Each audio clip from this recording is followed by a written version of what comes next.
संघर्ष से कभी डरना नहीं चाहिए, क्योंकि यह भी एक कहानी है जो सफल होकर सबको सुनानी है। वेरी गुड मॉर्निंग दोस्तों, स्वागत है आप सभी का आपके अपने चैनल ऑनलाइन स्टडी पॉइंट में। और आज है 5 अक्टूबर। आज हम देखेंगे 5 अक्टूबर के महत्वपूर्ण करंट अफेयर्स को। दोस्तों, अगर आपने अभी तक हमारे चैनल को सब्सक्राइब नहीं किया है तो फटाफट सब्सक्राइब कर लीजिए और साथ ही बेल आइकन ज़रूर दबा लीजिए ताकि हमारे वीडियोज़ की नोटिफिकेशन आपको मिलती रहे। चलिए शुरू करते हैं आज के महत्वपूर्ण करंट अफेयर्स प्रश्नों को। आज का पहला सवाल है, हाल ही में किसने ईरानी कप 2023 जीत लिया है? इसका सही जवाब है option C, rest of India team ने। शेष भारत ने सौराष्ट्र को 175 रन से हराकर 2023 ईरानी कप जीत लिया है। यह शेष भारत का 30वां ईरानी कप खिताब था। यह मैच 1 अक्टूबर से 3 अक्टूबर 2023 तक गुजरात के राजकोट के सौराष्ट्र क्रिकेट एसोसिएशन स्टेडियम में संपन्न हुआ।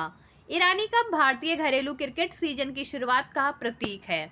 इसमें रणजी ट्रॉफी चैंपियन और शेष भारत टीम के बीच मुकाबला दिखाया गया है, तो इसे आप लोग याद रखिएगा कि ईरानी कप किसने जीत लिया है? रेस्ट ऑफ इंडिया ने। बात करें ईरानी कप की, तो इसका आयोजन भारतीय क्रिकेट कंट्रोल बोर्ड के द्वारा किया जाता है, यानी बीसीसीआई के द्वारा, और यह 4 दिवसीय क्रिकेट मैच होता है। इस टूर्नामेंट की शुरुआत 1969-70 सीजन में दिवंगत बीसीसीआई के कोषाध्यक्ष जाल ईरानी के सम्मान में की गई थी और उसी के उपलक्ष्य में हर साल ईरानी कप का खिताब आयोजित किया जाता है। अब देख लेते हैं प्रमुख खेल पुरस्कारों को जो 2023 में अलग अलग राज्यों को दिए गए हैं। संतोष ट्रॉफी 2023 का खिताब किसने जीता है? कर्नाटक ने। फ्रेंच ओपन 2023 किसने जीता है? नोवाक जोकोविच ने। महिला आईपीएल 2023 का खिताब किसने जीता है? मुंबई इंडियंस ने। और रणजी ट्रॉफी का खिताब किसने जीता है? सौराष्ट्र ने। इन प्रमुख खेल पुरस्कारों को आप लोग जरूर याद रखिएगा, यहाँ से बहुत सारे प्रश्न बनते हैं। अगला सवाल है, हाल ही में भारत और किस देश की सेनाओं ने संयुक्त अभ्यास संप्रीति शुरू किया है? इसका सही जवाब है ऑप्शन ए, बांग्लादेश। भारत और बांग्लादेश के मध्य कौन सा संयुक्त अभ्यास होता है? तो संप्रीति नामक संयुक्त अभ्यास आयोजित किया जाता है। भारत और बांग्लादेश ने 3 अक्टूबर 2023 को उमरोई मेघालय में वार्षिक संयुक्त सैन्य अभ्यास संप्रीति का 11वां संस्करण शुरू किया है। दोनों देशों द्वारा बारी बारी से आयोजित यह अभ्यास मजबूत द्विपक्षीय रक्षा सहयोग पहल का प्रतीक है। 2009 में असम के जोरहाट में शुरुआत के साथ इस अभ्यास के 2022 तक 10 सफल संस्करण हो चुके हैं, तो इसे आप लोग ध्यान रखिएगा। संप्रीति संयुक्त सैन्य अभ्यास किसके किसके मध्य आयोजित होता है? भारत और बांग्लादेश के। बात करें बांग्लादेश की, तो इसकी राजधानी है ढाका, राष्ट्रपति हैं मोहम्मद शहाबुद्दीन, प्रधानमंत्री हैं शेख हसीना और मुद्रा है यहाँ की टका। अब देख लेते हैं 2023 में आयोजित किए गए अन्य कुछ प्रमुख युद्धाभ्यासों एवं उनमें सम्मिलित होने वाले देशों को। फ्रिंजेक्स किसके किसके मध्य में आयोजित होता है? तो भारत और फ्रांस के मध्य आयोजित किया जाता है। कोंकण युद्धाभ्यास भारत और ब्रिटेन के बीच में होता है। धर्म गार्जियन भारत और जापान के बीच में होता है। अभ्यास तर्कस भारत और अमेरिका के बीच में आयोजित किया जाता है। इन प्रमुख युद्धाभ्यासों को आप लोग याद रखिएगा और इनमें सम्मिलित होने वाले देशों के नाम भी याद रखिएगा, यहाँ से एग्जाम में प्रश्न बनते हैं। दोस्तों, आप सभी के लिए जनवरी से अगस्त तक की अर्धवार्षिक अपडेटेड करंट अफेयर्स आ चुकी है, जिसकी लिंक डिस्क्रिप्शन में दी गई है। और इस पीडीएफ की खास बात यह है कि इसमें सभी करंट अफेयर्स को टॉपिक वाइज डिस्कस करते हुए इसके साथ 800 एमसीक्यू वाली प्रैक्टिस सेट को भी ज्वाइन किया गया है। तो आप इस पीडीएफ को अपनी तैयारी को और बेहतर करने के लिए और मजबूत तरीके से अपने एग्जाम को प्रिपेयर करने के लिए ज़रूर लें। और अगर आपको डिस्क्रिप्शन में नीचे लिंक पे जाकर इस पीडीएफ को डाउनलोड करने में कोई दिक्कत होती है तो इस दिए गए नंबर पर आप संपर्क कर सकते हैं, व्हाट्सएप कर सकते हैं। तो आप इस पीडीएफ को ज़रूर खरीदें, यह आपके लिए बहुत ही उपयोगी है। अगला सवाल है, हाल ही में कहाँ के प्रसिद्ध पश्मीना क्राफ्ट को जीआई टैग दिया गया है? इसका सही जवाब है ऑप्शन सी, जम्मू कश्मीर के। जम्मू कश्मीर के सोरम जिले कठुआ से निकलने वाले सदियों पुराने पारंपरिक शिल्प बसोहली पश्मीना को हाल ही में प्रतिष्ठित भौगोलिक संकेत टैग दिया गया है। बसोहली पश्मीना अपनी असाधारण कोमलता, बारीकी और पंख जैसे वजन के लिए प्रसिद्ध है। तो आप लोग इसे बात करें जम्मू कश्मीर की, तो इसकी राजधानी है जम्मू और इसकी जो विंटर कैपिटल है वो है श्रीनगर। उपराज्यपाल है यहाँ के मनोज सिन्हा और लोकसभा सीट है यहाँ से 5। बात करें जीआई टैग की, तो जीआई टैग 1999 में पारित किया गया था और यह सितंबर 2003 से लागू हुआ था।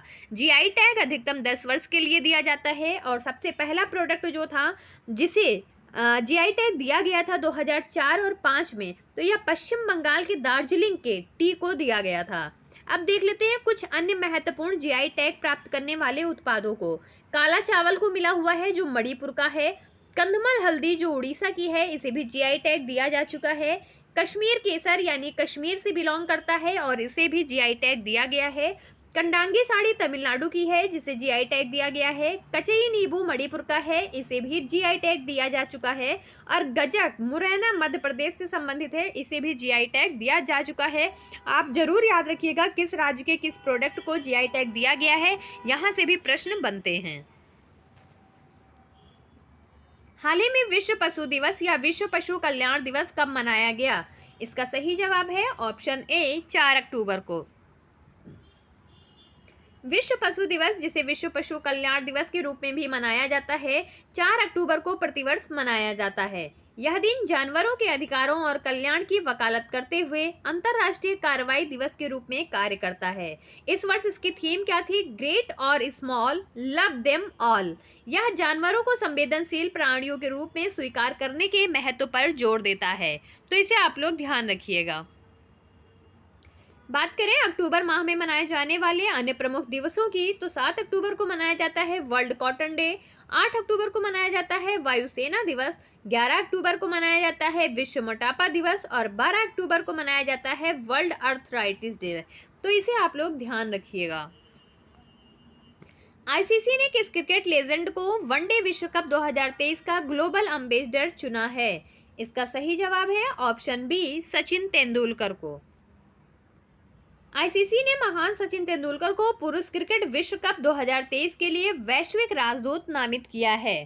तेंदुलकर जिनके पास अपने करियर में 650 ओवर के विश्व कप में भाग लेने का उल्लेखनीय रिकॉर्ड रहा है और इंग्लैंड और न्यूजीलैंड के बीच उद्घाटन मैच से पहले विश्व कप ट्रॉफी के साथ बाहर निकले। तेंदुलकर ने इस पद को धारण करते हुए कहा कि 1987 में बॉल बॉय बनने से लेकर 6 संस्करणों में देश का प्रतिनिधित्व करने तक विश्व कप ने हमेशा मेरे दिल में एक विशेष स्थान रखा है। 2011 में विश्व कप जीतना मेरी क्रिकेट यात्रा का सबसे गौरवपूर्ण क्षण रहा है। तो यह सचिन तेंदुलकर को वैश्विक राजदूत के रूप में पुरुष क्रिकेट विश्व कप 2023 के लिए नामित कर दिया गया है। और यह कहाँ आयोजित किया जाएगा? तो यह भारत में आयोजित किया जा रहा है। बात करें आईसीसी की, तो इसका फुल फॉर्म होता है इंटरनेशनल क्रिकेट काउंसिल। स्थापना हुई थी 15 जून 1909 को। मुख्यालय है दुबई यूएई में। चेयरमैन है यहाँ के ग्रेग बार्कले और सीईओ कौन है? जियोफ अर्लांडिस। हाल ही में केंद्र ने यूआईडीएआई के सीईओ के रूप में अमित अग्रवाल का कार्यकाल कितने साल के लिए बढ़ा दिया है? इसका सही जवाब है ऑप्शन सी 1 साल के लिए। बात करें यूआईडीएआई की, तो इसका फुल फॉर्म होता है unique identification authority of India. ये हैं अमित अग्रवाल जी, जैसा कि आप पिक्चर में देख रहे हैं। केंद्र सरकार ने भारतीय विशिष्ट पहचान प्राधिकरण यूआईडीएआई के सीईओ के रूप में वरिष्ठ आईएएस अधिकारी अमित अग्रवाल को कार्यकाल 1 साल से बढ़ा दिया है। छत्तीसगढ़ कैडर के 1993 बैच के भारतीय प्रशासनिक सेवा अधिकारी अग्रवाल को यूआईडीएआई के सीईओ के रूप में उनकी सेवा का विस्तार 2 नवंबर 2023 से 2 नवंबर 2024 तक 1 वर्ष की अवधि के लिए बढ़ा दिया गया है। तो इसे आप लोग ध्यान रखिएगा, प्रमुख के बारे में भी पूछा जाता है, तो आप लोग ध्यान रखिएगा यूआईडीएआई की सीईओ कौन है? अमित अग्रवाल। बात करें यूआईडीएआई की, तो इसकी स्थापना हुई थी 28 जनवरी 2009 को। इसके संस्थापक है भारत सरकार, मुख्यालय है नई दिल्ली और सीईओ बने हैं अमित अग्रवाल। अब देख लेते हैं 2023 में की गई कुछ अन्य प्रमुख नियुक्तियों को। संघ लोक सेवा आयोग के अध्यक्ष कौन है? डॉक्टर मनोज सोनी। कर्मचारी चयन आयोग के वर्तमान अध्यक्ष कौन है? एस किशोर। रेलवे बोर्ड के अध्यक्ष एवं सीईओ कौन है? जया वर्मा सिन्हा। कंपनी कानून बोर्ड के अध्यक्ष कौन है? महेश मित्तल कुमार। एशियन गेम्स के इतिहास में जेवलिन थ्रो में स्वर्ण पदक जीतने वाली पहली भारतीय महिला एथलीट कौन बनी है? इसका सही जवाब है ऑप्शन ए अन्नू रानी। ये हैं अन्नू रानी, जैसा कि आप पिक्चर में देख रहे हैं, और इन्होंने एशियन गेम में जेवलिन थ्रो में स्वर्ण पदक जीत लिया है। भारत की अन्नू रानी ने हांगझो एशियाई खेलों में इतिहास रचते हुए जेवलिन थ्रो में स्वर्ण पदक जीत लिया है। अन्नू रानी ने 62.92 मीटर दूर जेवलिन थ्रो फेंक कर स्वर्ण पदक अपने नाम किया। इसी के साथ अन्नू एशियाड में जेवलिन थ्रो में स्वर्ण जीतने वाली पहली भारतीय महिला एथलीट बन गई हैं, और श्रीलंका की नतीशा दिल्हान ने रजत पदक जीत लिया है। अन्नू का एशियाई खेलों में यह दूसरा पदक है। तो यह बहुत ही इंपॉर्टेंट क्वेश्चन है दोस्तों, इसे आप लोग ध्यान रखिएगा और नोट डाउन भी कर लीजिए। ये बहुत ही ज़्यादा महत्वपूर्ण प्रश्न है। फिनटेक स्टार्टअप स्लाइस को किस बैंक में विलय के लिए आरबीआई ने मंजूरी दे दी है? इसका सही जवाब है option C, North East Small Finance Bank. Fintech startup Slice को North East Small Finance Bank के साथ विलय को आरबीआई ने मंजूरी दे दी है। बेंगलुरु स्थित स्लाइस का मूल्यांकन पिछले साल लगभग 1.8 बिलियन अमेरिकी डॉलर आंका गया था। स्लाइस के संस्थापक और सीईओ राजन बजाज ने कहा कि हम इसे एक अवसर के रूप में देखते हैं। स्लाइस स्टार्टअप की शुरुआत कब हुई थी? 2016 में हुई थी। नेक्स्ट है, NPCI International Payments Limited cross border लेन देन के लिए किसके साथ समझौता करेगी? इसका सही जवाब है ऑप्शन बी, अल एतिहाद पेमेंट्स। दोस्तों आपको बता दें कि एनपीसीआई का फुल फॉर्म क्या होता है? National payment corporation of India, और ये अल एतिहाद पेमेंट्स के साथ क्रॉस बॉर्डर लेन देन को पूरा करने के लिए समझौता कर रही है। National payment corporation of India की अंतर्राष्ट्रीय शाखा एनपीसीआई इंटरनेशनल पेमेंट्स लिमिटेड ने क्रॉस बॉर्डर लेन देन की सुविधा के लिए अल एतिहाद पेमेंट्स के साथ एक समझौता करने जा रही है। भारत के रुपए डेबिट और क्रेडिट कार्ड स्टैक के आधार पर यूएई की डोमेस्टिक कार्ड सर्विस के विकास के लिए एमओयू पर हस्ताक्षर किए जाएंगे। तो इसे आप लोग ध्यान रखिएगा, ये बहुत ही इंपॉर्टेंट है ये भी क्वेश्चन। आज का आखिरी सवाल है, हाल ही में किसका मिशन कैलिप्सो समाप्त हो गया है? इसका सही जवाब है ऑप्शन बी, नासा। नासा ने अपने कैलिप्सो क्लाउड एरोसेल लिडार और infrared pathfinder satellite observation mission के समापन की घोषणा कर दी है, जिसने 17 वर्षों तक जलवायु, मौसम और वायु गुणवत्ता का विश्लेषण किया था। नासा और फ्रांस के CNES द्वारा संयुक्त रूप से लॉन्च किए गए कैलिप्सो ने 10 बिलियन से अधिक माप रिकॉर्ड करने और हजारों वैज्ञानिक रिपोर्ट तैयार करने के लिए LIDAR यानी लाइट डिटेक्शन एंड रेंजिंग तकनीक का उपयोग किया है। बात करें नासा की, तो इसका फुल फॉर्म होता है national aeronautics and space administration, और इसकी स्थापना हुई थी 29 जुलाई 1958 को। मुख्यालय है वॉशिंगटन DC में, अमेरिका में, और इसके प्रमुख कौन है? बिल निल्सन हैं। तो इसे आप लोग याद रखिएगा। अब देख लेते हैं 4 अक्टूबर के महत्वपूर्ण ऑलराउंडर रिविजन्स को फटाफट। हाल ही में मेडिसिन में 2023 का नोबेल पुरस्कार किसने जीता है? कैटलिन कारिको ड्रू बीसमैन ने। हाल ही में वर्ष 2023 में फिजिक्स का नोबेल पुरस्कार कितने वैज्ञानिकों को संयुक्त रूप से दिया गया है? 3 लोगों को। हाल ही में कौन नौसेना स्टाफ के उप प्रमुख के रूप में कार्य करने के लिए नियुक्त किए गए हैं? तरुण सोबती। हाल ही में BRO प्रमुख के रूप में किसकी नियुक्ति की गई है? रघु श्रीनिवासन की। हाल ही में कहाँ भारत के पहले solar roof cycling track health वे का उद्घाटन किया गया है? हैदराबाद में। हाल ही में कौन अफगानिस्तान क्रिकेट टीम के मेंटर बने हैं? अजय जडेजा। हाल ही में विश्व अंतरिक्ष सप्ताह कब मनाया गया? 4 से 10 अक्टूबर। भारत के बाहर डॉक्टर BR अम्बेडकर की सबसे बड़ी प्रतिमा का अनावरण किस देश में किया जाएगा? USA। मुंबई में खादी और ग्रामोद्योग द्वारा आयोजित खादी महोत्सव का उद्घाटन किसने किया है? नारायण राणे ने। विश्व बैंक ने वित्त वर्ष 2023-24 के लिए भारत की GDP ग्रोथ का क्या पूर्वानुमान लगाया है? 6.3%।